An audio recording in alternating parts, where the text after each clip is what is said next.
welcome to Ideas of India, where we examine the academic ideas that can propel India forward. My name is Shruti Rajagopalan, and I'm a senior research fellow at the Mercatus Center at George Mason University.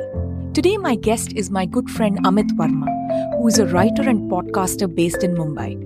He's the host of the Seen and the Unseen podcast, and he's also a two-time Bastiat Prize winner for his journalism. He's also the author of the best-selling novel My Friend Sancho. He teaches an excellent online writing course on the art of clear writing and blogs at India Uncut, and also writes the India Uncut newsletter on Substack. We spoke about how Amit thinks about the global creator economy, the opportunities it presents for young writers and content creators, how he thinks about creating a global community with 1,000 true fans, artificial intelligence and large learning models, and much more. For a full transcript of this conversation, including helpful links of all the references mentioned, click the link in the show notes or visit discoursemagazine.com.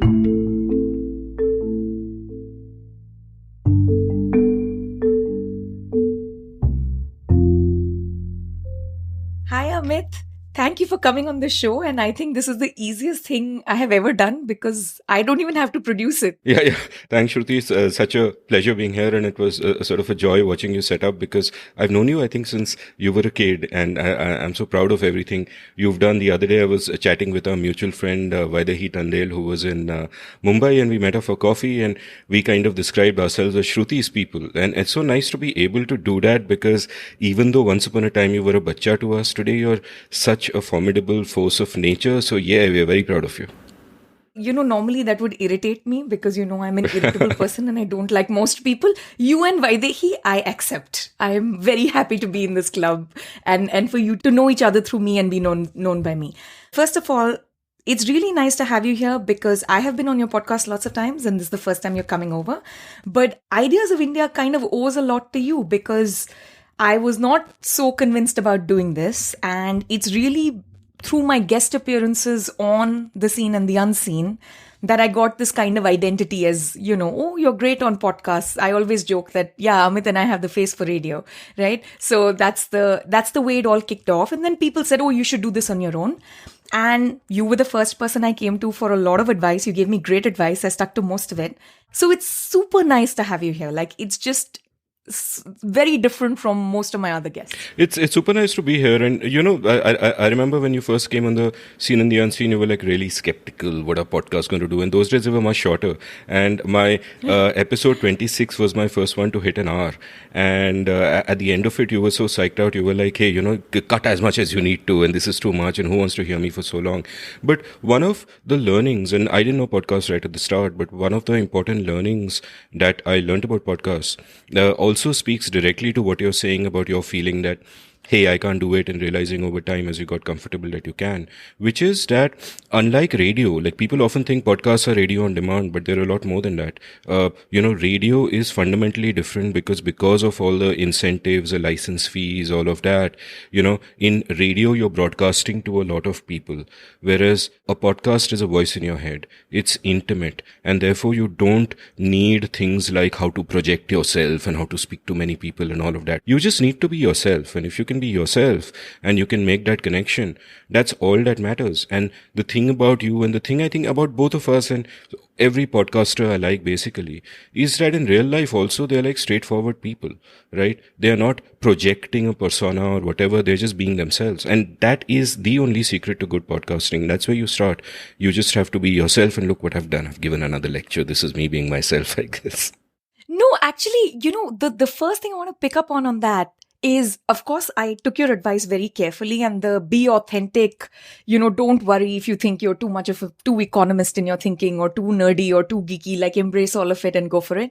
And I remember one particular thing you said to me was, you will be exhausted performing if you have to do this for 90 minutes. You can perform for 5 minutes, 7 minutes, short clips, but it's very tiring to do this, in a long format. So that's something that really stuck with me. But before that, one of the things you said was, you were alert to podcasting in a way that I was not, because I was very skeptical about the format and skeptical about, people listening to us.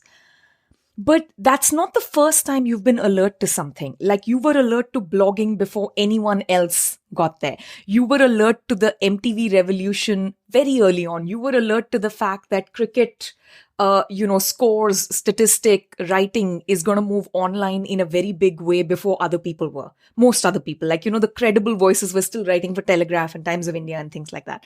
And then it's the same thing with podcasting. It's the same thing with TikTok. You're the first person. I didn't even know what TikTok was until you sent me you said, oh, you don't know what TikTok is? And you sent me 500 videos and it almost crashed my phone. So what is it about you that makes you alert in particular to a new medium or channel of distribution when everyone else is like, yeah, it's new, maybe it's for the kids, maybe it's for entertainment, it's not really for me? So I think, when one looks back on one's life, it's easy to put a teleological narrative to it and believe that there is a narrative and these are the common threads holding everything together. I'm not sure that's true in the sense that it is, a lot of these are moved into by accident. Even podcasting, this wasn't a 5 or 7 hour podcast, A Scene and the Unseen, when it started.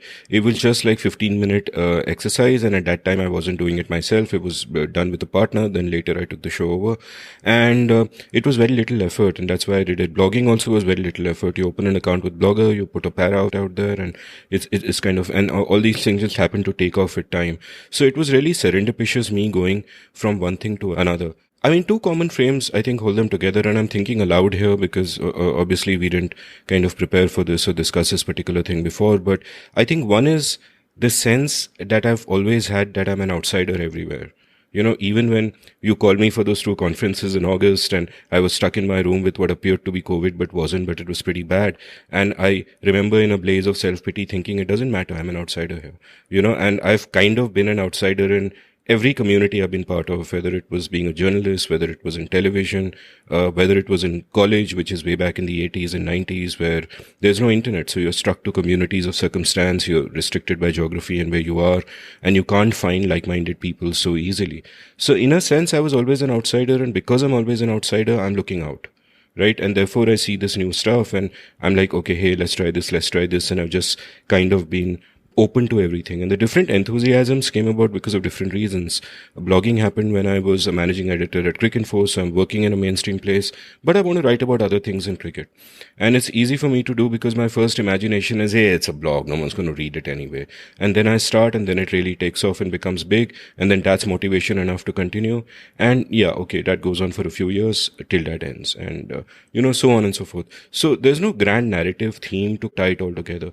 And I said there are two things. One is, of course, my perception of myself as an outsider, which is why I'm never falling into the conventional grooves that there are, but I'm always looking around and seeing what else there is to do. And the other, I think, is, related to that, but just that I'm never looking at the world the same way as everyone does.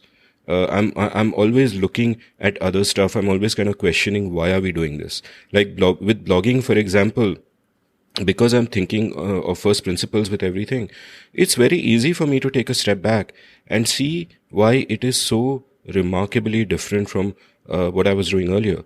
Like, if you're a journalist, one, you are restricted by form. Your typical piece will be 800 words. Sometimes you write a longer feature, but a blog post can be 80 words. It can be 8,000 words. It can have pictures. It can have links.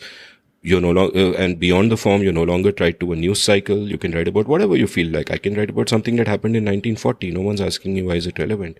Third, you don't have gatekeepers to go through. You can put up whatever you want, whenever you want. I don't have to take anyone's permission for it. Whereas even as an editor in a place, there will be conventions that kind of tie me down. But over here, I can do whatever I feel like. And so on and so forth. It was very liberating, and thinking of it in that sense, I think also helped, where I could get into any of these, whether it's blogging or podcasting, or whether it's looking at TikTok, which initially seems like just random cheap entertainment. But if you look a little deeper and what it did to, what it was doing to Indian culture and Indian society, in the sense that it broadened access in such a revolutionary way to villages, to peoples of alternate sexuality and so on, which nothing else was doing at that time. I think that's one reason. I wouldn't say I saw any of those before anyone else, but that's why I grew attached to them and I kind of got it. So, on the outsider thing, do you feel like you are attracted to these different media, the new media, because the barriers to entry are relatively low and it's an access issue. Everyone else is sort of in network and you are this outsider coming in. You don't exactly hang out with these people. So is it that, or is it that it can accommodate misfits? Is it about the content and not about the entry point? Oh, you've nailed it. It's really both of these to an extent. That, for example, I mean, the barriers to entry point is really important because back in the day, if in 1995 I was to go to a radio station who are the only people who did audio and pitch a 7-hour podcast, I'd kind of be laughed out of the room, right? So over here, I can do whatever I want. I don't have to worry about barriers to entry. My approach, like, for example, I'm technically a Times of India columnist, but my last column for them came in 2020 because I've decided that I don't need the mainstream media now. And of course, I'm kind of privileged to be in that tier of creators where by now I've made the name that I can just not have to write for anyone else. I can just do my own thing. But in general, that's, advice I give even my writing students, right? The mainstream is dying. Build your own identity, build your own communities around you. And that's important. And I think the misfits point is really important. Like the other day I was talking about the number of close friends I have, and you'd count as one of them. And one of the sort of realizations I had is that all of this is because of the internet. If not for the internet, I don't think I would have had any friends. I would have been fucking miserable, right? I would have been a party of one. It would have been horrible. And every friend I have is because I managed to form communities of choice, get out on the internet, whether it was through blogging or podcasting or whatever, to be able to kind of make these friends and build these relationships. So even out of the narrow context of the creator economy, when you just think of all of us, we sort of take it for granted. But especially for introverted people, or especially for people who, in whatever way, maybe because of personality, maybe because of sexuality, maybe because of temperament, maybe because of interests, they would be misfits in their local geography and would never belong. But they can find places to belong when they sort of go online. And I find that incredibly empowering. So how hard is it to form a community, right? You've done this multiple times. I mean, I think you were my first set of internet friends. You and, all the others, they were all these bloggers who were writing largely libertarian stuff. And we all got to know each other mainly through the internet. Eventually, we all got together in different cities and hung out and exchanged ideas and books. But that was how it started. So you've been part of this community building many times over now. How difficult is it, and what does it take to build that in a way that's useful both to you and to all the people who are in it?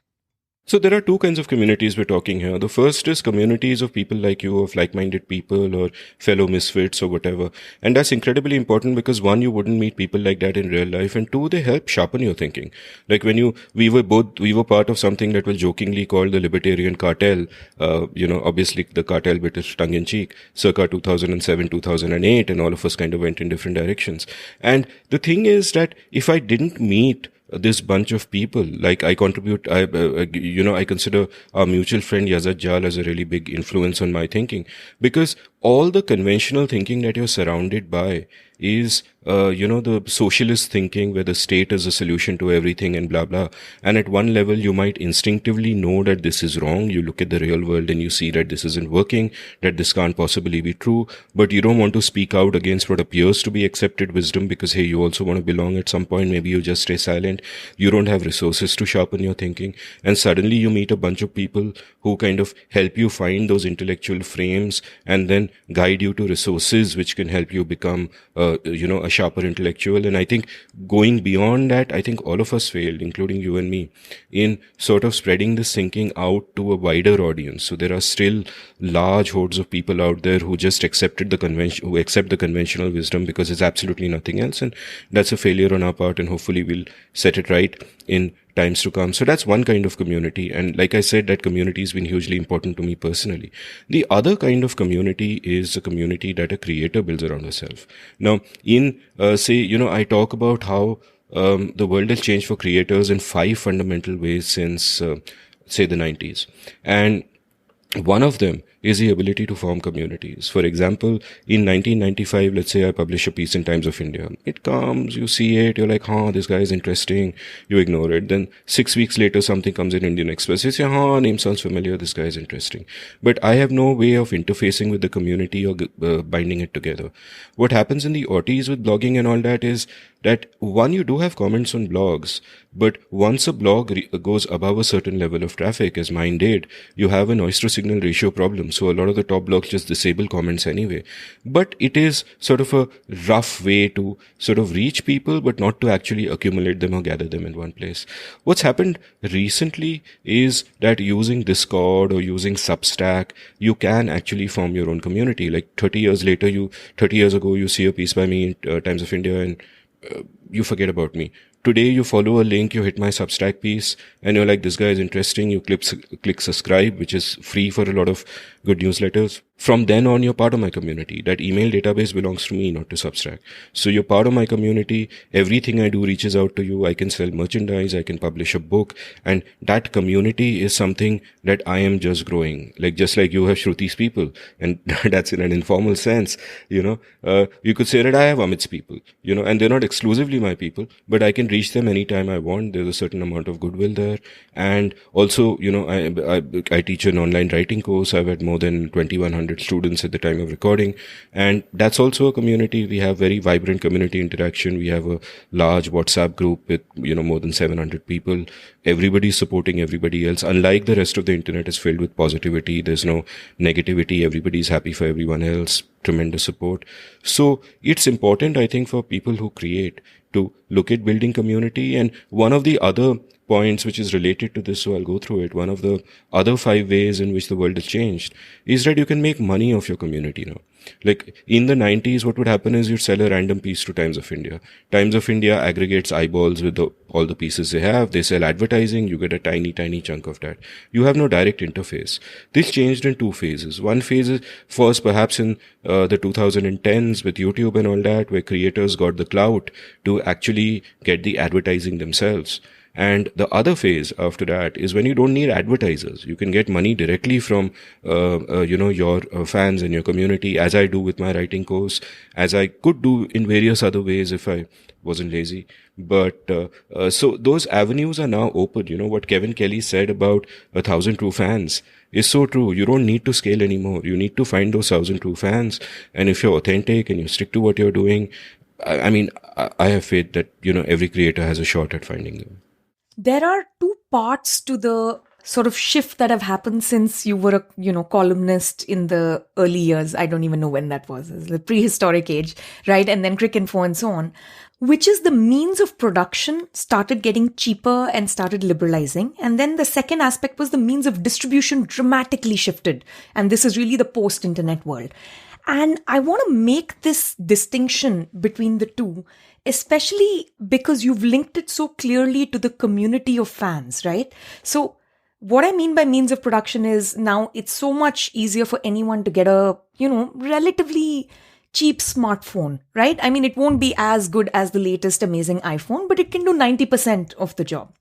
Now, if it's something like an editing software, there are lots of them that are free on the internet, right? Color correction or changing filters. These used to be very, very expensive sort of gadgets. People needed to go to a studio. I use a mic, which is sort of, 90% of what the mics were in All India Radio when my mother was performing there. And it's like $50 and it gets shipped to my house. So that's what I mean by the means of production. And the second aspect is the means of distribution, which is whether it's, Substack or blogs and so on. Now, everyone has relatively equal access to means of production given a certain level of income. But everyone doesn't have equal access when it comes to the means of distribution, right? Like you said, you already have a platform which is an outsized voice. You've already been around long enough. You've had time to build a brand. What is a good way for someone today who's entering this business, who can afford the same mic as you, can afford the same gadgets as you? How should they think about building out a distribution channel? Actually, the thing is, I disagree in the sense that I think everyone has access to the means of production and everyone has access to the means of distribution, because podcast hosting is free on Anchor. You can make a video and put it up on YouTube, and there will be 1,000 big YouTubers a year from now who are completely unknown today, who haven't even started up. So anyone can get there. I think the bottleneck is really in discovery, right? Because there are so many people who are coming out there. How do you get discovery? Like, I produce a fantastic podcast called Brave New World for a friend of mine, Vasandhar. It's on bravenewpodcast.com. He's an incredible guy. Just fantastic. Yeah, he's an incredible guy. He's an AI pioneer. He's had guests like Daniel Kahneman and Scott Galloway on the show, and it's just a fantastic show. And it hasn't quite taken off, and we're both kind of scratching our heads why. And the thing is that sometimes there's nothing you can do. I mean, I got very lucky in the sense I perhaps had some following from my blogging days, even though I hadn't blogged for many years. And then I just kept at it, and it grew organically. So one, in an idealistic sense, I say that you have to kind of keep at it. And the other is also perhaps there is some luck involved. But I want to, while I'm not downplaying the luck, and part of the luck will be being a known person already perhaps, but that can only get you so far because people have limited time. They're not going to keep listening to you or watching you just because you're famous. You have to do something good. But while accepting that luck plays a big part, I also want to talk a little bit about the importance of perseverance and not thinking of validation. See, too often what happens is we'll start something. Now, when we start something, we will always suck at it, right? Because we've just started something. I sucked at the start in podcasting or in blogging or when I started writing columns. How do you get better? You get better by just doing it again and again and again. Iteration leads to excellence. That is the only way. However, if you're stuck on validation, then you'll start something and you'll realize that, hey, I'm not getting hits, I'm not getting whatever, and you'll stop. And then you'll never get better. So the important thing is not to care about validation at the start. And therefore, it is equally important to do something you love at the start. Because then that love takes you through. Otherwise, if you're just doing something cynically for making a big brand of yourself or whatever, it won't work. There's that saying about, I think, futurists or sci-fi writers, which also holds true for creators, that we tend to overestimate the short term and underestimate the long term. And I think that comes into play where many creators will start something, expect immediate success, doesn't happen, they quit. And the key is not to do that. The key is to just persevere doggedly, and then you see that exponential curve, and then you realize that, you were also underestimating the long term.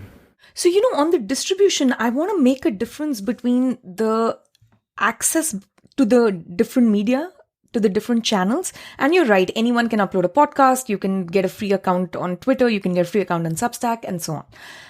But there is a question of distribution in terms of the algorithm and where it places you. Does your name actually pop up in a search, right? If it pops up, where does it pop up exactly? Will Google autocorrect, VERMA to VARMA, right? Did you mean Amit Varma is how it would pop up for me? So these are just things where you didn't exactly contrive this in any way, but you've built a pretty long career, right? Your name's been out there. In a way that maybe Vasandhar's name has only been out in very niche academic circles because he's a fantastic academic mind, right? Now, how does one think about that? So I think your point about validation is well taken. But for most people who are trying to write something or trying to produce something, there's a question of cost benefit, right? And if in the early period, no one's really reading it, you start wondering, should I be doing something better with my time? So even if there is no need for validation and it's not about the dopamine hits when someone, likes your pieces or shares them, there is a question of, is this valuable to anyone in the world? So what is a good way to think about that? Okay, 3 ways. One way is simply that it's a labor of love. You want to do it, so you do it. That's it. And I think that those are the things that are successful. When you love something so much, others will love it too when you get it right. That's number one. Number two is when, from the start, you're clear that you're thinking of the long term. You're not thinking of immediate success, in the sense that you'll remember that when you were starting Ideas of India, one of the things I sort of told you was that don't think of the audience you'll have at episode 1.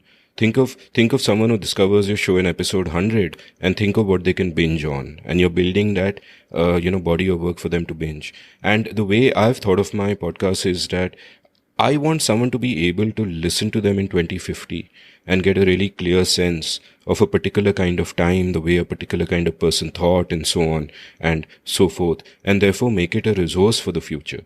So when you look at it like that, where you're not just growing across space in terms of geography, but also across time, then that may help. Then you can tell yourself that, okay, maybe I have a few hundred people listening to this today, but there is a larger cause here. I believe in it and I'm going to do it, right? And that can also work. And the third one is when it helps you as well. Like I did an episode with Amitabh Kumar on journaling, and a beautiful episode. Is, his book, The Blue Book, which is a collection of his Instagram journals, is a masterpiece. And since that episode, I've been recommending journaling to all my writing students, because think of it this way, do a thought experiment. There's a Shruti who writes a journal entry every day for the next 5 years, and there's a Shruti who doesn't. And the Shruti who does is much more smarter, self-aware and calmer than the one who doesn't. Because every time you write an entry like that, even if it's a few hundred words, you are examining the world better and you're understanding yourself better, and in a sense you're shaping your own self, right? And that's just with journaling. But with any creative activity that you do, like for example, I consider teaching courses also part of the creator economy, because you're sharing your knowledge with people and they're benefiting from it and paying for it. That helps you, because whenever you teach something, you end up understanding it better and seeing nuances you hadn't otherwise seen. And any other creative thing that you do is helping you grow as well. So, if you manage to combine the three of these and say, I love doing this, therefore I will do it, and I am doing it for the long term, I won't obsess over metrics now, and three, that I will grow, and that's priceless. How many people get that? I mean, everyone who creates gets that, but that's priceless. And I think that is the approach that I would sort of recommend for creators. That also means that, unfortunately, see, anyone who goes into the creator economy and says, this is going to be my full-time job, it's just foolish, because you don't know. You don't know whether you'll succeed or not, right? So it's you can't get into it as a full-time gig anyway. You have to get into it saying, I'm going to do something interesting, or I'm going to have some fun, I'm going to do something I love. And then if it begins to work and you feel that magic, then you can go for it. And then if things start working out, you can think of quitting your day job. But all the successful people in the creator economy that I can think of didn't make money through it for a long, long time, till things really took off and they were doing other shit. So, that's the game. Are we both weird? I mean, when I say these things to the younger people on my team, or, the students I interact with, it's the look on their faces, okay, boomer, that's sort of how they perceive this. Like, again, we're very similar in this. We're both very process driven. For me, my podcast is almost pure consumption, right? I mean, I wouldn't produce a transcript and do the editing and stuff, but if I wasn't putting it out. But other than that, it's just largely a consumption good. I get to read this stuff. I get to have the conversations I want. Are we weird? Is it a generational thing? Or is there something that is setting us apart in our long-termism, which is different for people when they're 20, or, when they're just coming into a new format or a new space? Couple of things, and again, I'm thinking aloud. And number one is that I think as you grow older, your time horizons expand. Right? So when you're 20, everything is immediate. You want immediate gratification. You want to be rich and famous by the time you're 23, blah, blah, blah. I think when you're 45, you realize that your dreams are never going to come true. Everything you hoped would happen is never going to happen. So you just have to roll with it, and you think of the whole world differently. And you take the small pleasures, you take the joy in them, and you realize that sometimes it is not in achieving something, but just in the act of doing it, which is the whole point. That's the act of living. So you do that. And I think we are along different parts of that journey, but we are on that journey. And I think that's just one thing. It's just a function of age, that as you grow older, you're in less of a hurry, which is weird, because you're closer to death. You should be in more of a hurry, but perhaps you're in less of a hurry. And the other part of it is that, now I don't know how it is out there, but what I see in India is that a lot of these, elite English-speaking city kids, many of whom have gotten degrees from universities abroad, have just a terrible attitude, and they're going to screw themselves with this, where they want, one, they want immediate gratification for everything. Two, they are so incredibly entitled. They demand that success happen. They think they are geniuses. They think the world owes them something. If they don't get what they want, they'll do stupid things like quiet quitting and all of that. And all of these people are in for a huge disappointment if they don't pull their socks up, certainly in India, because young people in India, in small towns, the younger people who come from small towns without this kind of elite privilege and without this kind of rubbish brainwashing that seems to happen in American universities, they have a great attitude. They're hungry. They want to learn. They want to get things done. They'll work as hard as it takes. They'll work, Monday to Sunday. They'll work 10 hours a day if they have to, like we did when we were young. and they want to get things done. And that's what it, I think, comes down to. So I think at least in the Indian context, all young people are not like this. I see plenty of young people who have that hunger and who have that desire. And I also see these elite people with an accent with their foreign degrees who are like so freaking entitled and they think they are geniuses and they're passing judgment on everything and everybody. And wait till they hit 40, they're going to get screwed. I mean, I see a lot of these students. I feel a little bit too grumpy when I'm complaining about the younger people because I'm like, maybe I was like that too. So I'll hold off on that. But the way I read what's going on is it seems to me that they are after a particular kind of status, right? And if you publish in the Indian Express and your piece is going to be right next to Pratap's, right? So that is a particular kind of status. Now, to get that same level of status on Substack, you have to have written about 50 of them and at least, 40 have to be good. Otherwise, you're not going to have either the readership or the reach, or when you put something out, people are not going to really read you and listen to you and care about it. So to me, one of the aspects of the elite is that they've always had access to that kind of status. There were so few of them before that if you knew how to string together a few sentences and you knew anything about the world, it was relatively easy to get published in an elite newspaper and, get a column eventually and so on.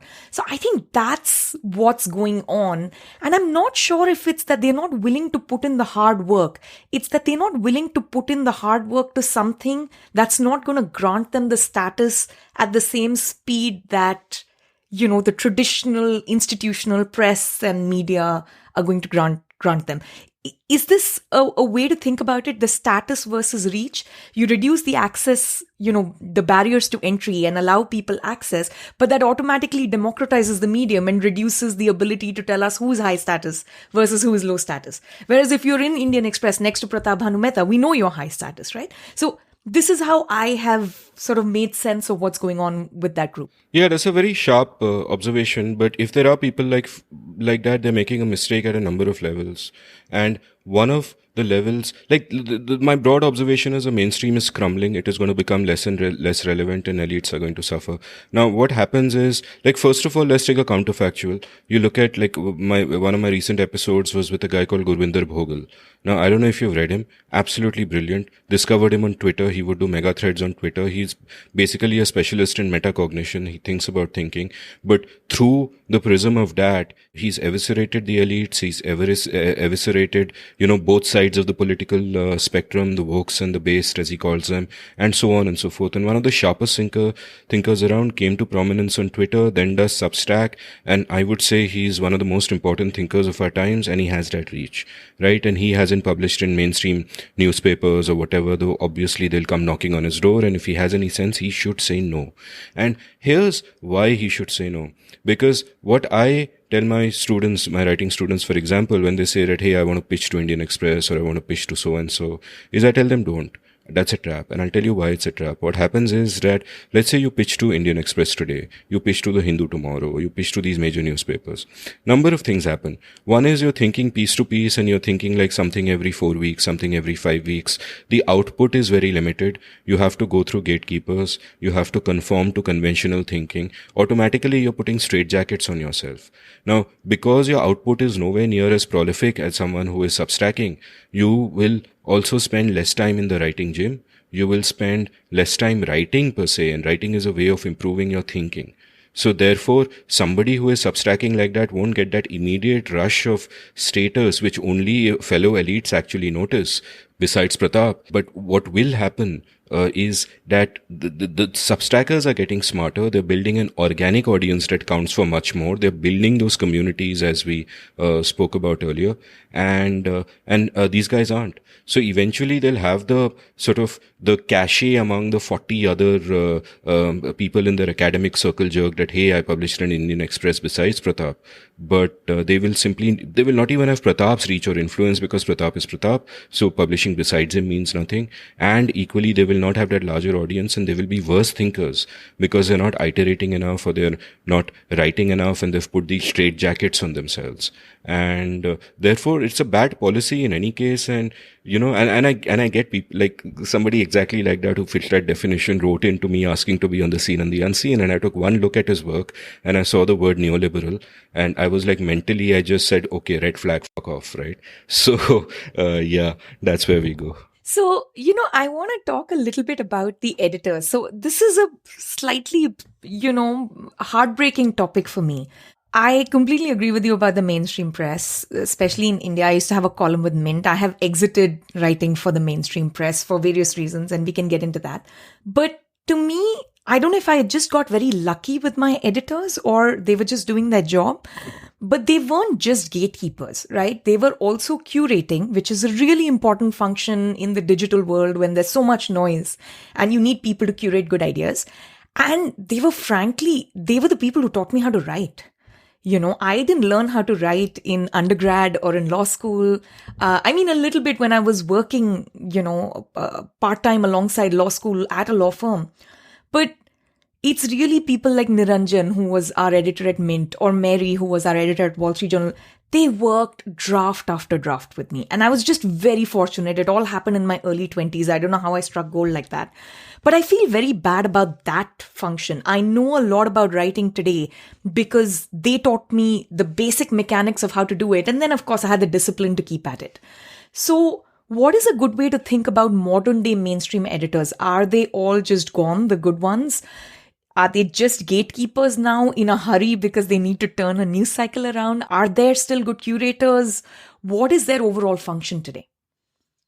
So I'm not in that game anymore. I used to be an editor till not long ago, but I'm not in that game anymore, so I really don't know and I can't comment on them. And obviously Niranjan and Mary are both outstanding editors. I've worked with both of them as well, however briefly. So I'll say two things here. One is that for me, the ideal would be that you're substacking every day or blogging every day, and once in a while you get published with one of these people and you have an opportunity to work with a great editor who owns your craft.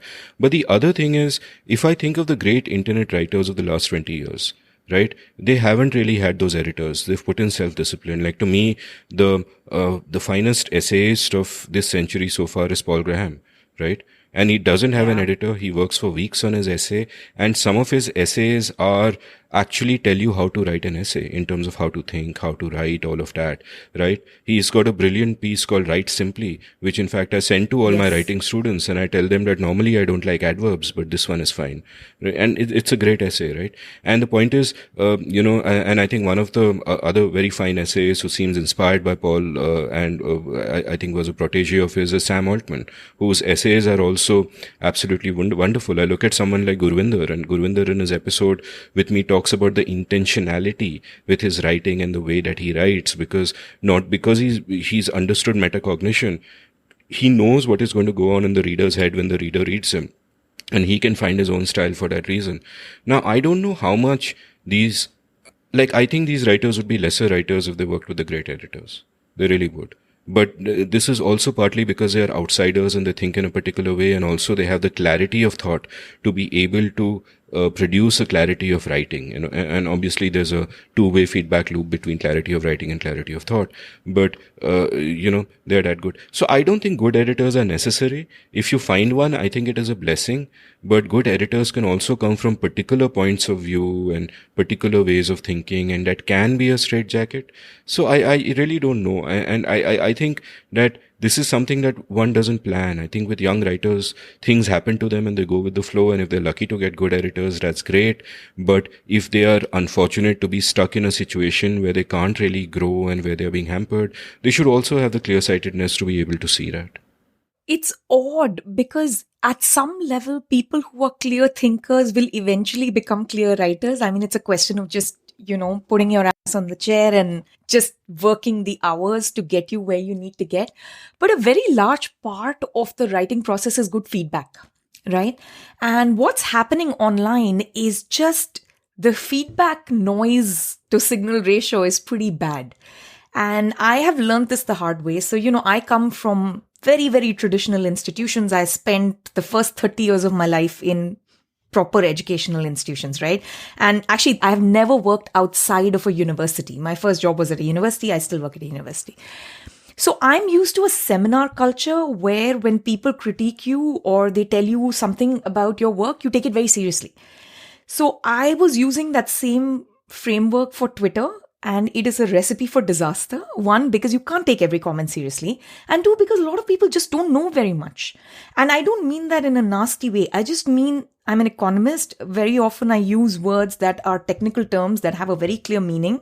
When we say rationality, it's not the same as the colloquial rationality, right? When we say regressive in taxation, it's very specific. It's not colloquial regressive. So I would get very bizarre feedback. And also there's the crazy overconfidence on Twitter. People would just give you wrong facts.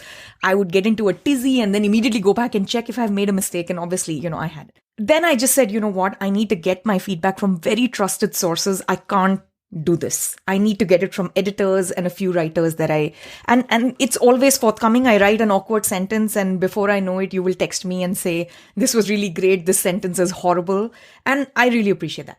How should one think about feedback in this crazy digital world? Is that why the trusted small niche community is important? Should we take what people say on the web seriously, not seriously, ignore all of it, take some of it?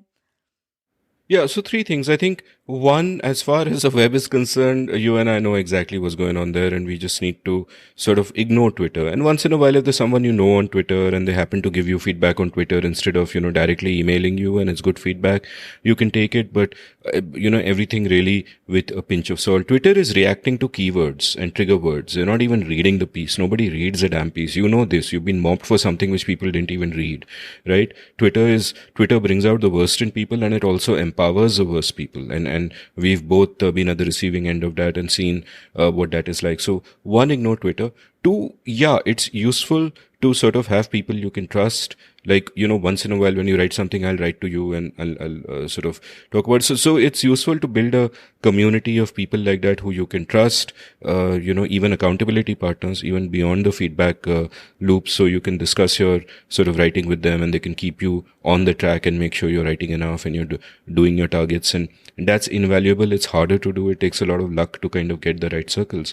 But I think the most important is this, that who does the best feedback come from? The best feedback actually comes from ourselves, because I think of writing as having like two aspects to it. The facility to write comes with one, judgment, and two, ability. Right? And your judgment and your ability are separate things. So often you'll write something and you'll think it sucks.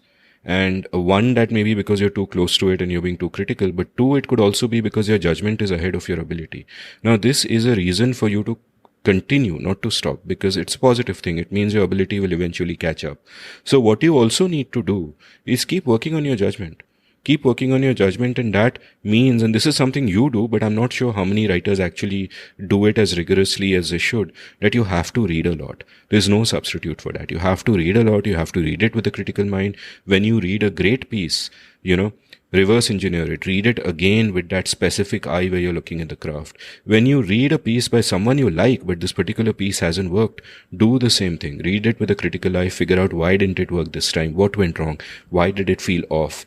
Right? And so you have to hone the reader in yourself, which will automatically make your judgment better, which will automatically lift your ability with it, because then you'll have to work that much harder to please the critic in you.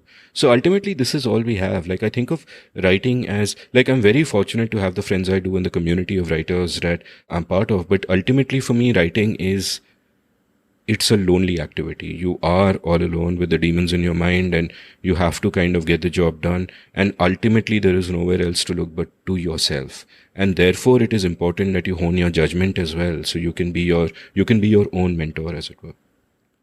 So, this is interesting. It was one of the reasons I started the podcast. So, I was in all these meetings, and one of a very useful thing that my producer, and who's also the creative director at Mercatus, Jeff Holmes, asked me to do, he said, think of a representative listener, right? Who is this person that, the perfect person that you would be speaking with? And in my head, the odd thing was I was speaking to the 16, 17, 18, 19-year-old me. In the sense that, as you already alluded to, there weren't too many people who were thinking about libertarian ideas. There was virtually no one thinking about law and economics or public choice, right? There were like maybe 2 or 3 people who'd even heard those names. My first copy of Jim Buchanan is, someone's book, which I had to stand and photocopy the entire book and return it to them. Same thing with, Dick Wagner or something like that. So most people might have chosen to go this way and pursue these ideas if they had known.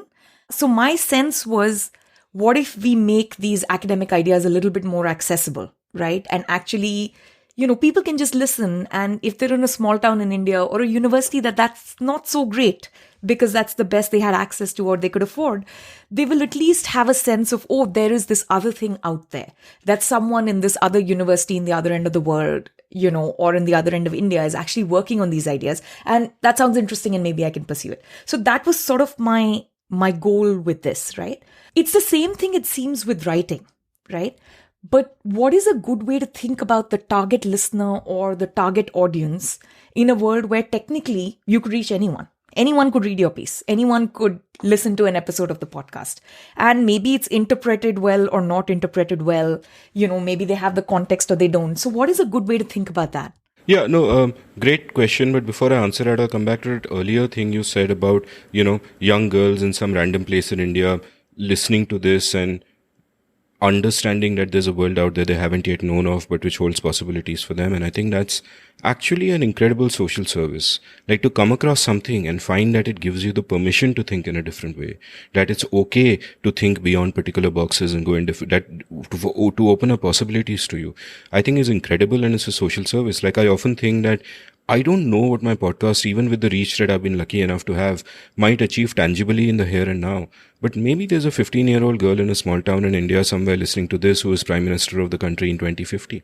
You never know. Maybe it makes some difference somewhere down the line, so we're all playing the long game. As far as the audience is concerned, sometimes, of course, your audience is defined, right? So if you're writing for Wall Street Journal, you write in a particular way. If you're writing for Times of India, you kind of simplify. Instead of inflation, you might say rising prices. Instead of fiscal deficit, you might say when the government spends more than it has. Though obviously for WHA, you're using those terms. But you're right that often for longer pieces of work, whether it's essays or novels, or even if you're writing a non-fiction book, or even if you're producing a podcast, you don't really know what the audience is. And for me, unless there's a specific purpose and therefore you define the audience, you say, I want to reach 18-year-old girls and I want to change, But if you haven't defined it like that, let's say you just want to have good conversations, or you just want to write a good novel, my proxy is to think about the reader or the listener as someone who is identical to you in terms of intelligence and sensibility, but doesn't know what you know. So what you're writing about is new to them, but otherwise they are identical to you. And when you kind of put it like that, I think the task becomes easier, because otherwise there is a danger in second guessing too much, about dumbing down content too much because, hey, will they understand? Or about using too much jargon because, hey, my peers must think well of me or whatever, right? But if you just think of someone exactly like yourself, but without the knowledge of that particular thing you're writing about, and you try to make it engaging for that person, then I think that's a good proxy. But people find their own proxies. Like if you said that you were thinking of the 18-year-old Shruti, that's a fantastic proxy also, because that's, in a sense, it's the same thing, Yeah. And I mean, I used my example very specifically because I don't have there are a lot of the creators and influencers who have this amazing personality and style and, all these different ways of reaching people.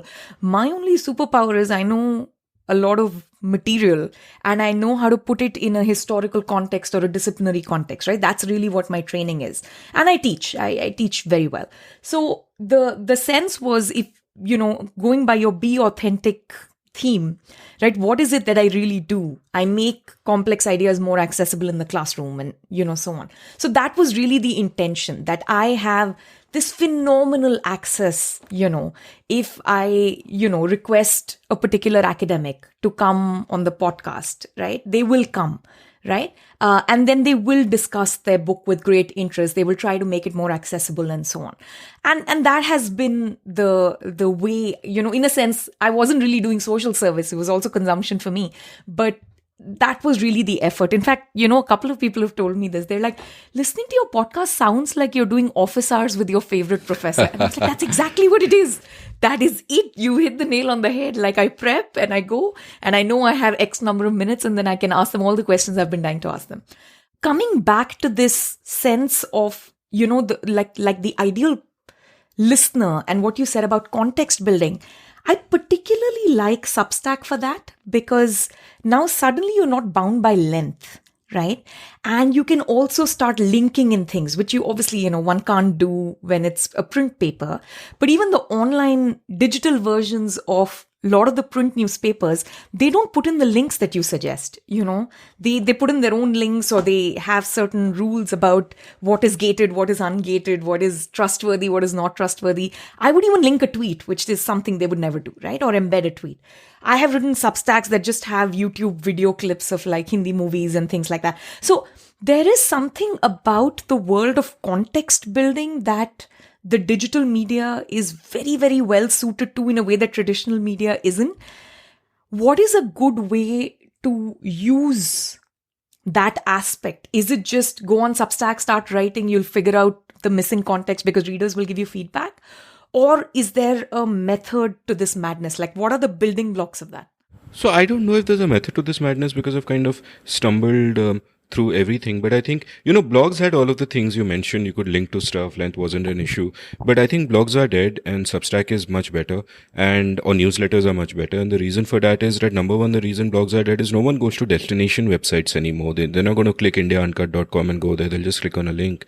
And with Substack, the advantage you have is it comes to your mailbox. So once you subscribe, it's always coming to your mailbox, and that's a big advantage. And therefore, I would advise everyone to go on Substack. And I think that there is a trade-off that creators often face, that every task that we do, we face a trade-off between getting it done and getting it right. And I think perfection is the enemy of production. I think the most important thing is to get it done. Right? So when you're writing a huge sort of massive non-fiction masterpiece, or you're writing a great novel or whatever, then you got to get it right in the end. But even your first draft can just be get it done. Take a dump of the brain and then you work on it. And my advice to everyone, and this is advice I followed during the blogging days when I did 8,000 posts in 5 years at like 5 posts a day. But I don't now with Substack. I've been damn irregular. But my advice to everyone is that get it done repeatedly. That's a way to getting it right. So if anyone is starting out now, don't worry about am I credible? Do I know enough? Just start writing, but start writing with an attitude of humility. And eventually over time, and when you're writing itself, like you spoke about how being a clear thinker increases the chances of your being a clear writer, but equally trying to write clearly will help you think clearly, because every time you write, you are aware of the gaps in your knowledge, you're aware of the gaps in your argument. You might even change your own mind while writing something if you're honest enough and humble enough. So just go out there, write with humility. You will discover a lot more about the world. You will discover a lot more about yourself. And my advice would be that write regularly, even if you, for whatever reason, you don't feel the confidence to put it out in the world. Do an anonymous Substack for now, or go out there and, journal, or just be bindas, do what I did, I'm sure many of my old posts will no doubt make me cringe, but just do what I did. Just go out there and put yourself out there. It's fine, man. This age of hypersensitive judging people and canceling them and mobbing them, it's not going to last very long now. People have kind of seen through that. I think it's another couple of years, it's waning. It's fine. No one is going to take screenshots of everything you write and come after you 10 years later and say, hey, so-and-so said this. So, just be yourself. A general life lesson that it took me a long, long time to learn is that own yourself, right? You're never going to be perfect. Everybody's fucked up inside, right? That is the way it is. So just own yourself, own the fucked upness, and, and when you're writing about stuff, write with humility. You don't have the last word, but the words that you have today will take you to better words in the future, which is a terrible way of putting it. So don't write like I'm talking now. But yeah, always production over perfection. Here, the other thing I want to talk to you about, and I think this is both of our, collectively least favorite thing to discuss and favorite thing to bitch and moan about, marketing. Yeah. And generally, all the marketing gyan that comes our way for everything. Oh, you should be doing this or you should be doing that. Is there a function to marketing? Is it that, I think you and I are both old school enough to know that the content has to come before anything else, and the good content will market itself. At least that's the way I think about it. But increasingly, I meet younger people. They're like, hey, there's too much out there in the internet. Good content doesn't always market itself. You need to do a few things to push it. What is going right with marketing in India when it comes to the kind of content we're talking about, and what is going horribly wrong? Yeah, I think a couple of things. Like one, of course, I agree with you in that very idealistic sense that a good product is the best marketing. But I think both of us have the privilege to be able to think that way because I think we got lucky with the stuff that we did and we have the cred that we do now. But having said that, I have never wasted a single second on thinking about marketing. My thinking has been that if I do a good product, that's enough. And if there are young people who crib that, oh, good content isn't enough, then maybe they're not producing good content to begin with. So just get that right first and do that consistently and, then see where it goes. You're not entitled to anything. And the other aspect I'd speak about is that a lot of marketing, when people think about it now, when they talk about it now, here creators discuss, let's do this, let's do that, this metric, that metric. It's almost, there are a lot of these cliched boxes that you have to tick. That, oh, we'll do this on Instagram. Oh, we'll do this on Twitter. Oh, we'll have a presence here. And they're ticking those boxes and there's no heart to it. And I think they just put themselves through the motions and then whatever has to happen happens anyway. But most of that marketing doesn't help. If anything, marketing will get you shallow engagement that, if something really succeeds in marketing terms, you'll have people checking you out for 10, 15 seconds, but the deeper engagement times come with organic reach and all of that. But the other thing I would add there is that, let's say that you have a product, whatever it is. Let's say you have a great podcast and then someone says, hey, you should have an Instagram presence, and someone else says you should have a TikTok presence. My advice to you is fine, do it. But don't think of it cynically as a marketing channel. Think of it as an outlet for your creativity in itself. And then do the best Instagram channel you can. Have fun on TikTok, do the best TikToks you can. And who knows, maybe, 6 months later, you'll realize that, hey, screw this podcast, I'm just going to be a TikToker, So whatever you're doing, just put everything of yourself into it and don't think of it cynically as a marketing channel for this thing that we have done. And if anything, the world is also inundated with too much marketing. So if there's too much content, there's also too much marketing. Ultimately just make great content and have faith in that and focus in that. So 100% of my focus goes on the content. It always has. It always has from the time 300 people would download an episode to now where, orders of magnitude more. But that never changed. Ultimately, it's about the work itself. But, it's also really irritating, right? I mean, in one sense, we're talking about how do you figure out a revenue stream coming out of this, right? And I mean, the Ideas of India podcast is produced by the Mercatus Center. It's part of my job. So I don't have to be additionally compensated for it in any way. That's not the case for the seen and the unseen, for instance, right? So for you, it's very much driven by a subscriber model, which is, the campaign that you started off, if you want to donate a cup of coffee to me, every month or however people wish to set it up. And you have very little advertising, right? You have a few clips of people who advertise. The subscriber model obviously works great because, you produce something of enormous value and people care about, promoting it. When it comes to the advertising, it's like a huge challenge, right? What are these young people in all these marketing firms who are doing ad buyouts in India getting horribly wrong? Like, what are they missing? I think one of the things that they are missing is that they are just looking at absolute numbers and they're not looking at engagement. Like I often say, I'd rather have 100,000 people listen to an episode of mine than 10 million people watch a YouTube video, because the YouTube video will have like average engagement, average session lengths of 15 seconds, 20 seconds. It could. Whereas, my show will have an average session time of 40 minutes and people listen across multiple sessions. And it's so far off the charts that if you told me this number when I was an internet professional in say 2009, I would have said no freaking way. At most, if you're like the most successful sticky video game in the world, can you have these numbers? Today podcasts do. I'm sure Lex Fridman, who does such an incredible podcast, has similar numbers. Rogan would have such similar numbers. So I think advertisers just look at the absolute eyeballs and they don't look at the engagement, and the engagement matters a great deal. But I think eventually what's going to happen is as creators begin to interface directly with their audiences and get money from them, I don't know what the future of advertising is. Like, who's going to want advertising? Like, I don't go looking for advertising. Sometimes advertisers come and they say, can we advertise? And I say, okay, that's it. But I don't go looking for it. And my revenues really are partly, I just ask people to voluntarily contribute because I tell them my show will always be free. But if you want to contribute. Listeners have been incredibly generous. That's what keeps the show going. If any of you are listening to this, please continue being generous. But also, I realize that as a creator, you have to figure out what you're doing for reach and what you're doing for revenue. And in reach, I include credibility. And for me, the seen and the unseen was reach, credibility, all of those things.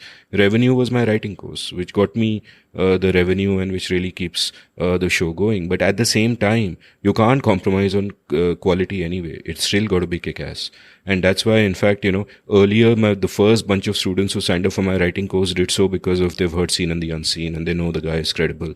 Today, most of them sign up because somebody who's done the course before says, hey, this is a great course. And they're like, oh, you also have a podcast, which is good to hear. So, no matter what you do, never be cynical about it that I'm only doing this for money. Put your best foot forward, do a great job. And I think in a global sense, it's become possible for creators to find their 1,000 true fans and survive and subsist. In India, I think I'm lucky to be one of the few people who's managed to do that. But I think the long tail will be empowered with time, but it's going to take a little bit of time because the traditional way of doing things, of big platforms and, the mainstream media and advertising and all of that is really on the way out, but there's going to be a lag till, something takes its place. So it's going to play itself out that way.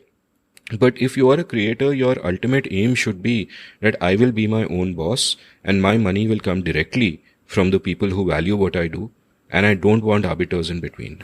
I completely agree with you. I try and look at India from the lens of an economist. And it just makes no sense to me when they chase the numbers. It's a little bit like, what young economists do these days, which is look at aggregate numbers and have no sense of what is there underlying beneath it and make random assumptions. So for instance, in India, we have massive cell phone and, almost free data penetration, right, with Jio, which means eyeballs are very cheap, right? In India, you can get lots of people to watch the same Katrina Kaif song on YouTube, 30 million times, because frankly, we have a youth joblessness problem and we have lots of free data, right? And we have great Bollywood music.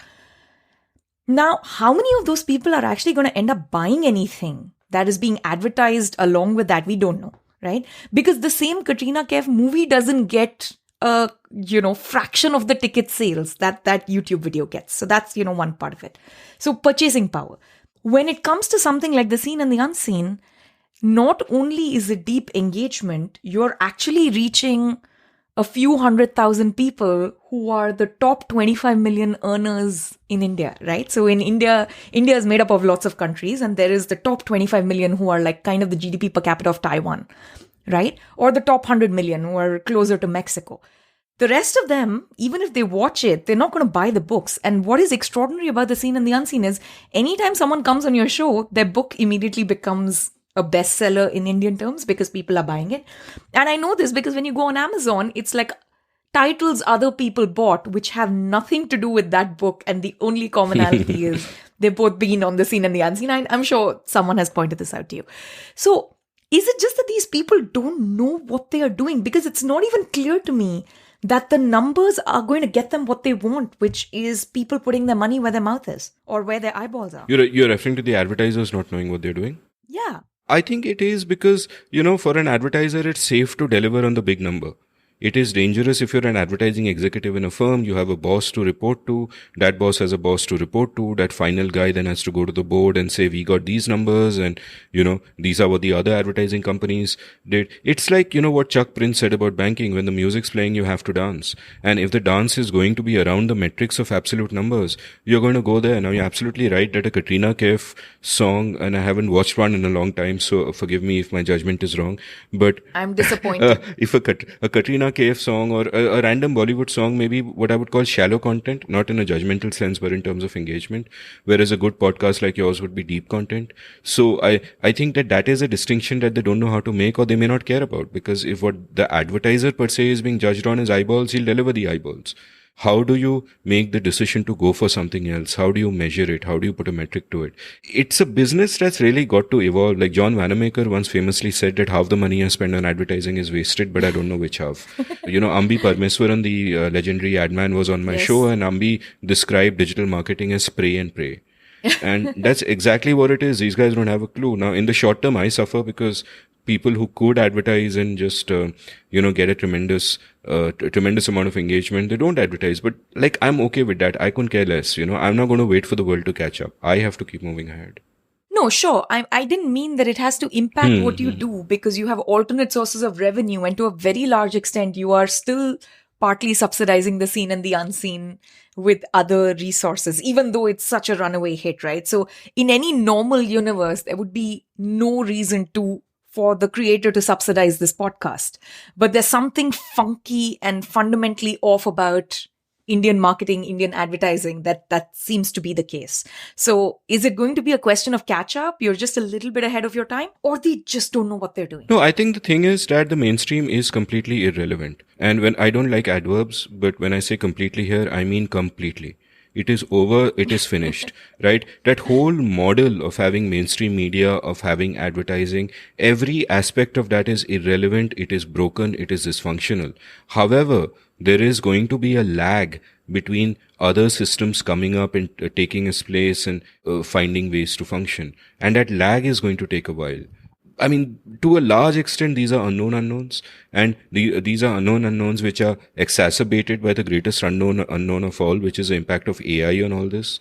Because how does AI impact creativity? I am convinced that 10 years later, AI will be writing books and creating music and films of such quality that you won't possibly be able to tell the difference between them and what humans have done, and they'll hit all your buttons in all the right places, and then where are creators? And that's a much larger question. And my answer for my students, of course, is that creators can either have the thin desire that let me get a lot of validation and fame, or the thick desire of indulging in the joy of creating itself. And they cannot take that thick desire away from us. If I sit down quietly and I make a drawing of the sea in front of me, or if I write an acrostic poem for my beloved, that is not a joy that AI can ever take away from me, because I'm doing that act of creation is everything. But in terms of validation, in terms of, writing great books, can AI take that away? I think inevitably yes. Because inevitably AI will write great books also, and there will be no constraint in terms of how many and etc., etc. And so I don't know when that is. Again, one doesn't want to overestimate the short term, but no one should underestimate the long term. So I think all creators, I think my overarching message would be that if you are a creator, be driven by love for what you do, passion for your craft. Just be driven by that. Everything else is uncertain. You never quite know, but love will get you there. So it's almost as if you can read my mind, because the last thing in my notes is ChatGPT. Okay. And you have already gotten us there.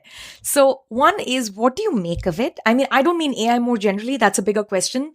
I want to start with the basic tools, stuff like ChatGPT or, the Bing enabled search, what Google is now putting out through various plugins.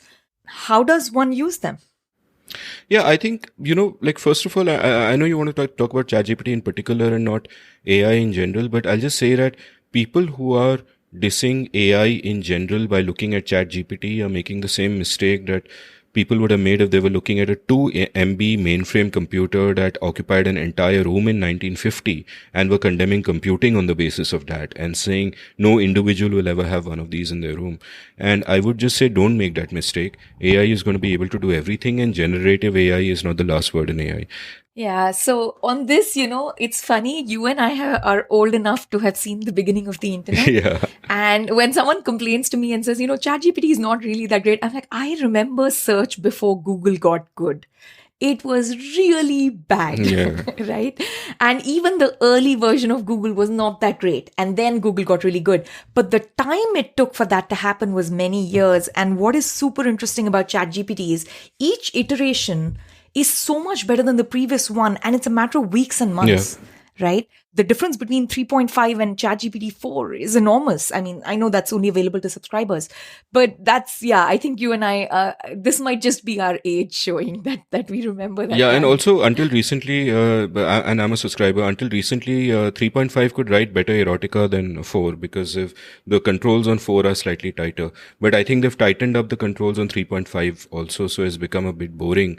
But I got 3.5 to write 70,000 words of erotica discretely. But the art is in the prompting and in not being explicit in the prompt, but taking it to that exact space where it has no option but to go in certain directions. And once it gets there, it kind of freaks out and you got to know what to do. But that's irrelevant. That's like very early stage, and that's just me.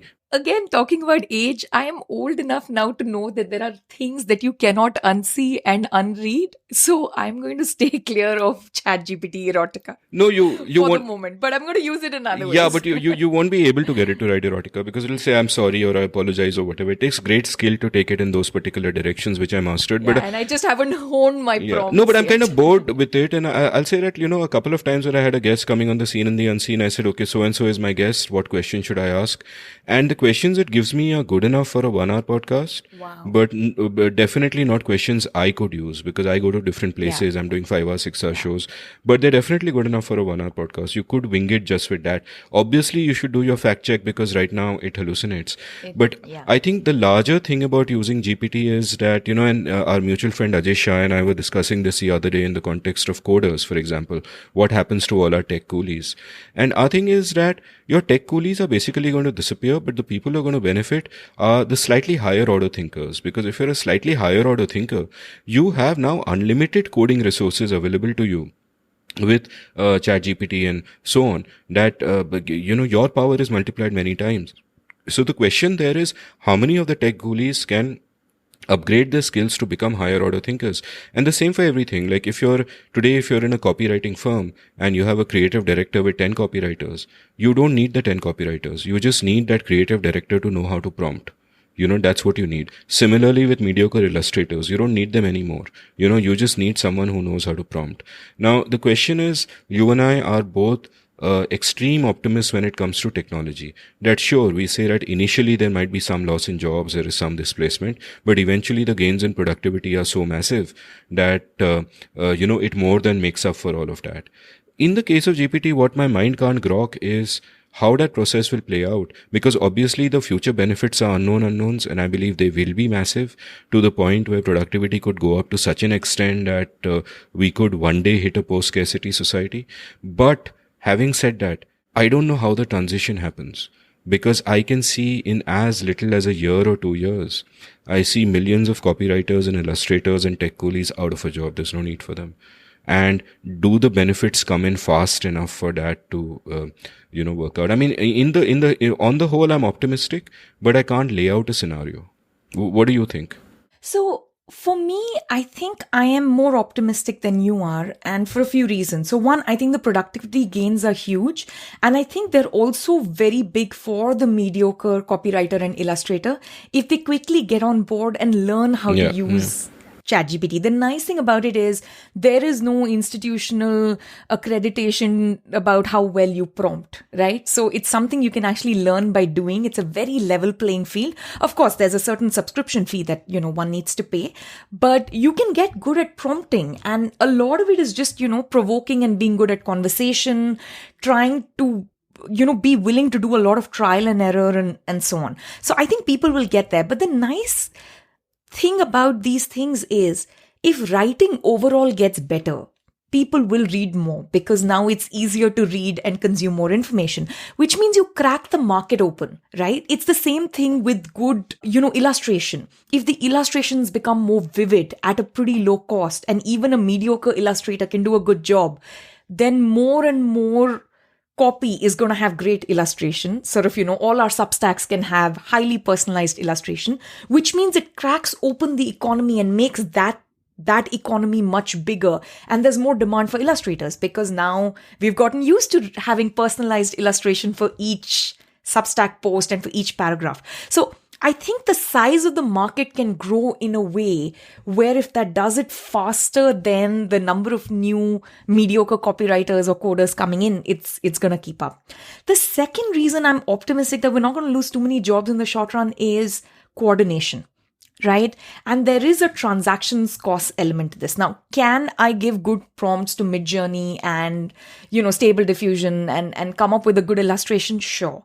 But it is going to take me away from writing or doing something else, which is my comparative advantage. So it may still make sense for me to hire a copywriter or an illustrator who'll be like, that's my core thing and I can still do it way faster than what you can do.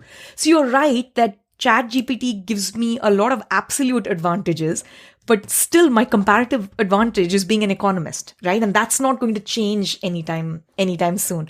So this is like that Beatles thing, right? So someone asked John Lennon if Ringo Starr is the best drummer in the world, and he said he's not even the best drummer in the Beatles, which is, Lennon being an asshole. But Paul was the best drummer in the Beatles. Yeah, we all know this. So Paul was the best everything in the Beatles to some extent, right? But still, there is the law of comparative advantage, which means it's best if he does the singing, songwriting, and plays, left-handed guitar, and other people can do some other things, right? So that I think will still hold. So that's one of the reasons I'm optimistic. And the coordination costs, when we start talking about large firms, now we're really getting into something, right? It's not that easy for technology to produce something, directly send it to the editing software tool, capture that, make sure it's checked, and then release it, which means you need an intern at the very least to be able to do all these things, right? There is a certain amount of human judgment which eases these transaction costs and coordination problems, and AI is not yet good enough for that, right? The internet got good at that over 20 years. Reducing these coordination costs. And while it was getting good at that, it was getting better at so many other things that the size of the economy just cracked open, which means people were able to readjust and do other jobs in the same economy. So I am still more optimistic about AI not destroying jobs. I'm very optimistic about it making us very productive. I personally use ChatGPT as an editor, plus a writing coach, plus entertainment from time to time, plus a thesaurus, and, all of those sorts of things. So I don't know if this is useful to people, but when I start writing about something, I'll put the prompt into ChatGPT. And if I was going to write what it writes, which is usually not the case, I won't write it. Because if ChatGPT can do this, then there is absolutely no reason for me to waste my time doing it. Sometimes if it's going to give you about the same answer, because, at the end of the day, demand curve slope downwards, right? So it's not like I'm going to now write something else because ChatGPT said it. I still won't start it the same way ChatGPT started it, even if I'm talking about like the law of demand or some kind of universal, well-established truth. So that's one very useful way of, hey, this is an aggregate that can spit something out, and how do you make sure that you are still adding value? I think it's great at summarizing stuff. It's great at removing typos. It's great at giving you words. It's great when you get stuck and you've written a very long, awkward sentence and you can't find your way out of it. And it can, it almost never gives me something that I can use as is, but it at least prompts a, chain of thought and say, oh, that was interesting what it did, but I don't like that word and I don't like that framing. And then I can readjust. I find it phenomenally useful for legal footnotes, which are horrible to write. And it'll summarize Indian legalese and horrible long constitutional provisions, fairly simply. So, stuff like that, I think it does very well. It's great at producing titles and subtitles. Suggest a subheading for this paragraph, and it actually does a pretty decent job most of the time.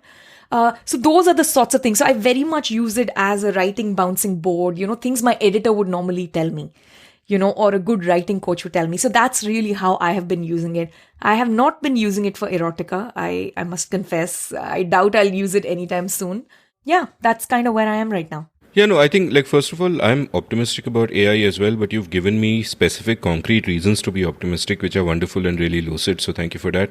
And I think the thing is, I think ChatGPT is an incredible tool if you know how to use it. It's very easy to make fun of it and say it hallucinates and it gave this ridiculous fact. Or like when I was researching for Jerry Pinto's episode, it said Jerry Pinto has won the Padma Shri, which of course he hasn't. But so it'll hallucinate once in a while. Fine, you can fact check everything. But otherwise, it can be so incredibly useful in different ways. And in a sense, it will now give a comparative advantage to those who are, not cynics by default. Because those of us who are not cynics by default will learn to use it, will become better at whatever we do. It is just another tool, like the calculator or GPS, it is just another tool.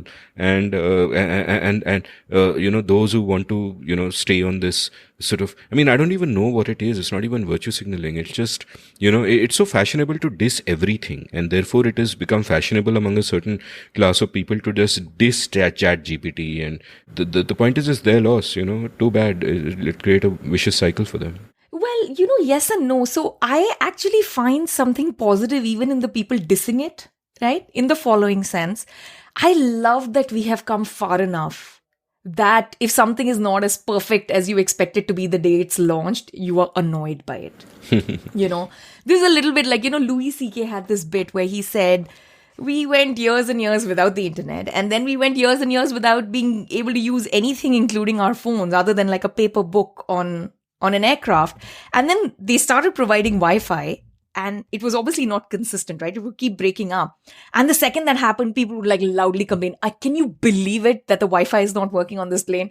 And he's like, it just takes us a few minutes, a few days to get adjusted to something and just expect it at the same quality that everything else is at. And I think that just tells us how far we've come as a human civilization. We should be mad when we open a tap and the water doesn't flow and it's not clean, right? So there is something about your and my generation, which is used to the socialist world.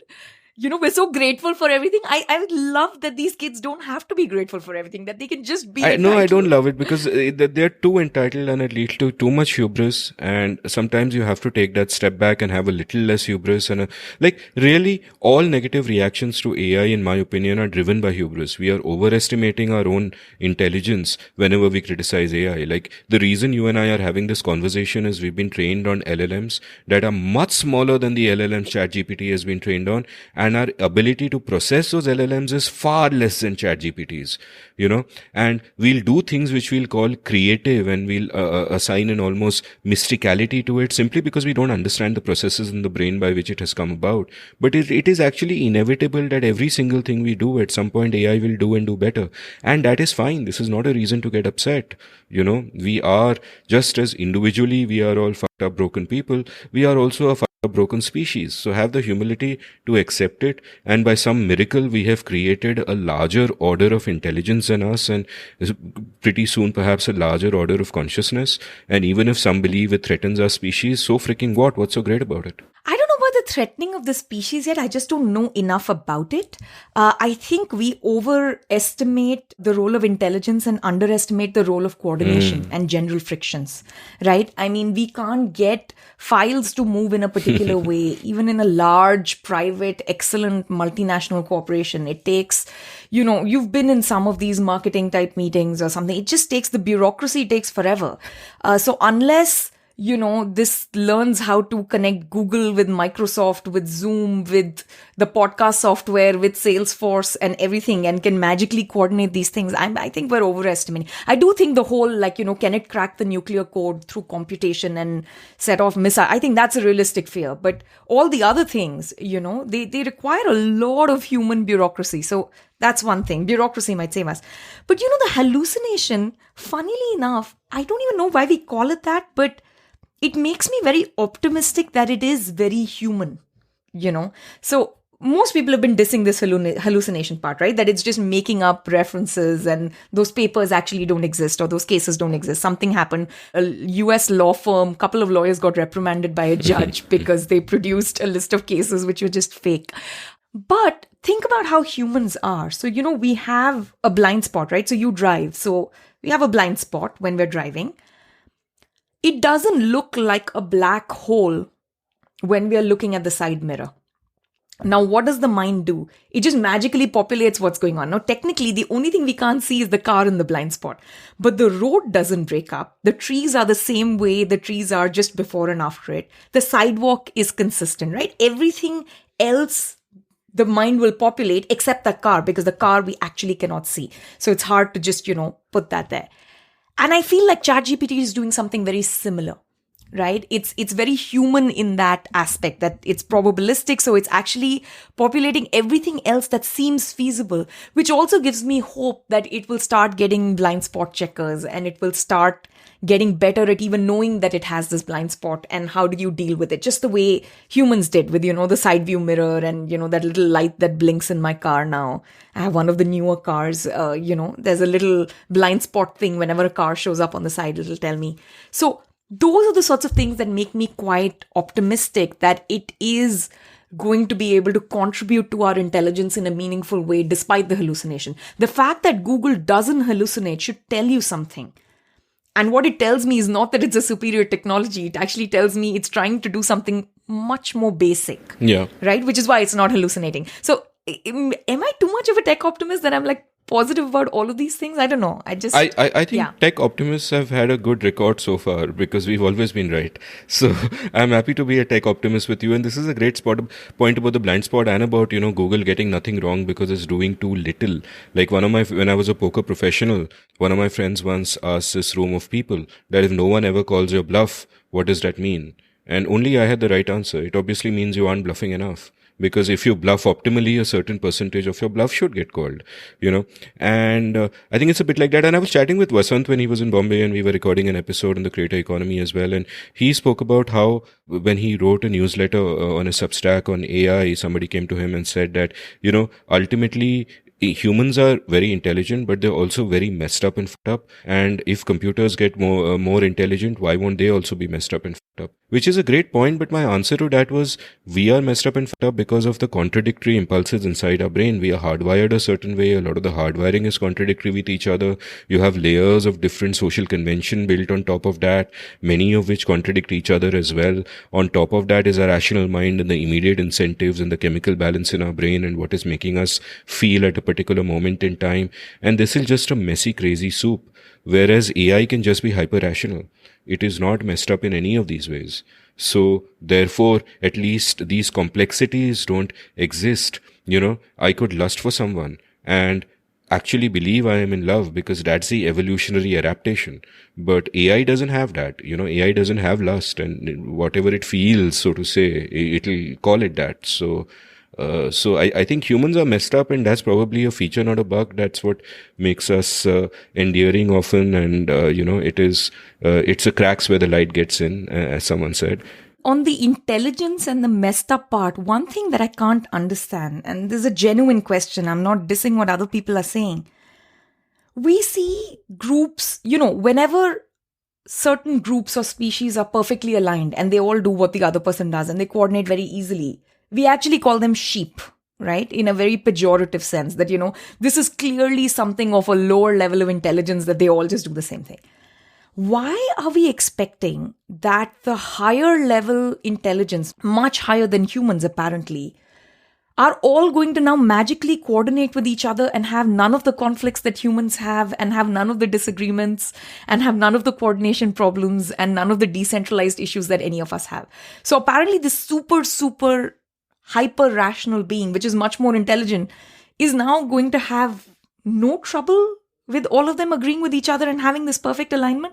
So that's the thing that I can't quite wrap my head around. So either it is the case that this evolutionary story doesn't quite play out the same way to machine learning the way it does to human learning. So that could be one possibility. Or that it plays out much faster, right? The iterations we take over millennia, it's going to do in a few days or a few years.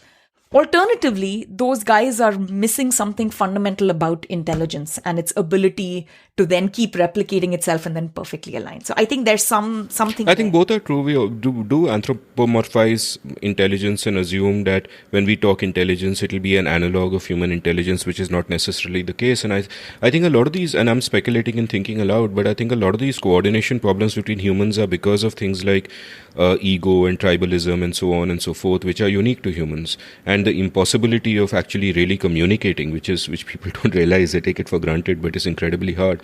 Whereas I think for a set of artificial intelligences to quickly compute that given their different interests and objectives, what is an optimal way forward that satisfies all of them in a hypothetical situation is much more likely, because the only thing that will come into play there is rationality and none of this other shit that happens with humans. Yeah, that's a very particular kind of rationality. Yeah. Yeah, which we know that we don't, which humans don't. Humans can only pretend to have it. We don't have it. We can only pretend to have it, and sometimes we'll be rationalizing and we'll pretend that we are reasoning, but we are just rationalizing. So what I like about humans, and this is again like a broader critique of, the standard economics against behavioral economics, is human rationality is not like this basic given thing, like most people have a nose or 10 toes and 10 fingers. It's not like that. It is highly contextual and conditional. So I like the phrase that Vernon Smith uses, right? He says ecological rationality. And I think it's Herb Simon who said that, rationality, it's like a pair of scissors. So one part of it is the cognitive aspect and the other part of it is the environment. And you need both sides of the pair of scissors to be able to cut through paper, right? So I'm very much coming from that point of view, that human rationality is contextual. We become shockingly rational very quickly when the incentives are there to do so, or when there are costs to being or acting, irrationally.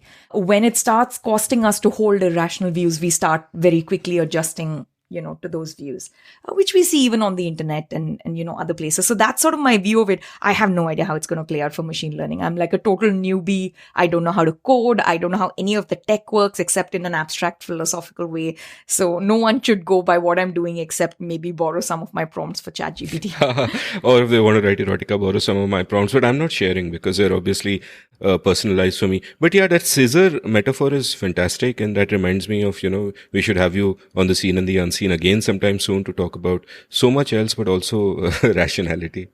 Yeah, but I can't do one of those, like, the life and times or the life and times of, I can talk to you about, we've talked about this before. I can talk about a particular concrete idea and we have fantastic conversations, but I'm not sure I can talk about myself or that it's worth talking about. And I think on this, we also fundamentally disagree, right? I mean, we're just different people. You're very interested in people. I'm very interested in ideas. Most people are boring and their life and times and stories are boring.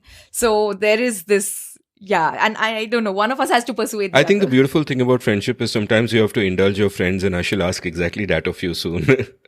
And I will find it difficult to say no, but we'll hopefully keep it like, the slow start, right? You tested with me doing these 20-minute snippet episodes that never released and then got me up to a particular point. So maybe we just stick with the ideas and we can slowly sneak me up to a point where I can start getting interested in things other than that. Full 7-hour episode coming up, people.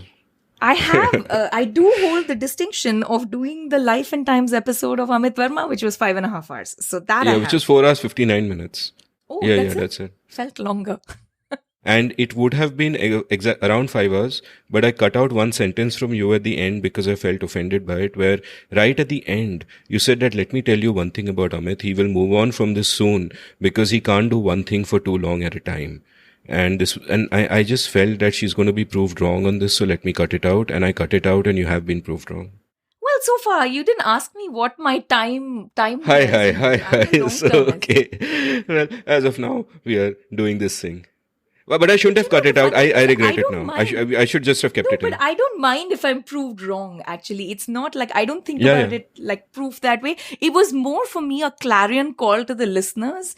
Enjoy this while it lasts, like value this while it lasts, because like all good things in life, you just don't know how long it'll go on. And smart people and curious people are interested in just a whole bunch of different things. And you are one of them, right? So... Why are we talking about that show? We are on this show.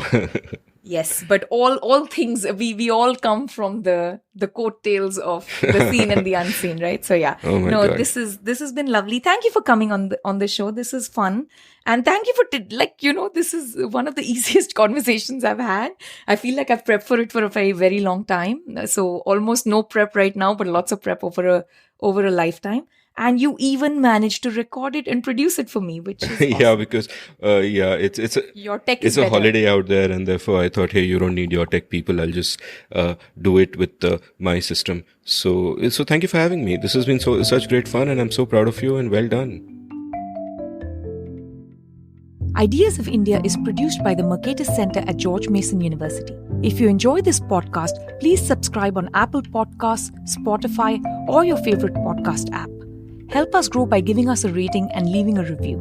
Follow us on Twitter at @SRajagopalan and at Ideas of India. Also check out our initiative commemorating 30 years of India's market reforms at the 1991project.com.